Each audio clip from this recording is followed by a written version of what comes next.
said press rights and free speech are under open assault under Donald Trump, and has likened his administration to an authoritarian regime.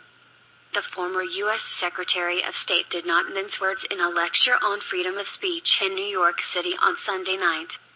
She said Mr. Trump seems to reject the role of a free press in a democracy in an all-out war on truth, facts and reason. The former Democratic candidate said it was no wonder that her opponent in the 2016 election had apparently joked about throwing reporters in jail to make them talk. Mrs. Clinton was referring to recent revelations from memos by former FBI Director James Comey.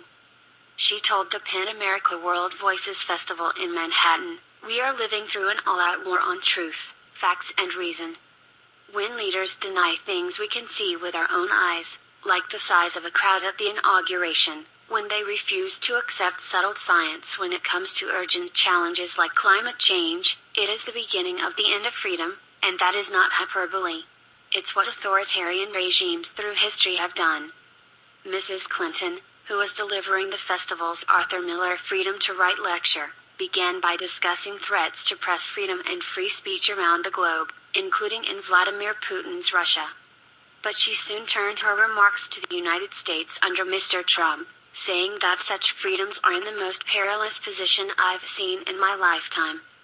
Mrs. Clinton said of her 2016 election opponent, "Today we have a president who seems to reject the role of a free press in our democracy. Although obsessed with his own press coverage, he evaluates it based not on whether it provides knowledge or understanding, but solely on whether the daily coverage helps him and hurts his opponents." And she added, "Now, given his track record, is it any surprise that according to the latest round of revelations, he joked about throwing reporters in jail to make them talk?"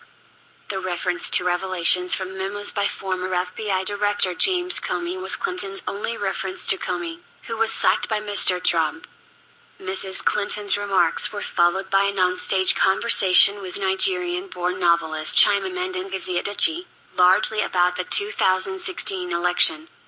Under friendly questioning, the former Secretary of State was asked if she had hit back enough during the campaign, a reference to a childhood episode in which, Mrs. Clinton has written, her mother gave her permission to hit back at a bully. "I now think that I didn't," Mrs. Clinton said. She described the much-discussed moment when Mr. Trump was stalking me on that debate stage. She recalled thinking, "What do I do? Do I turn around and say, 'Back up, you creep?' But then," she said, "the coverage would have been, 'She can't take the pressure, she got angry.' And so," she said, she told herself, "you just have to be calm and in control.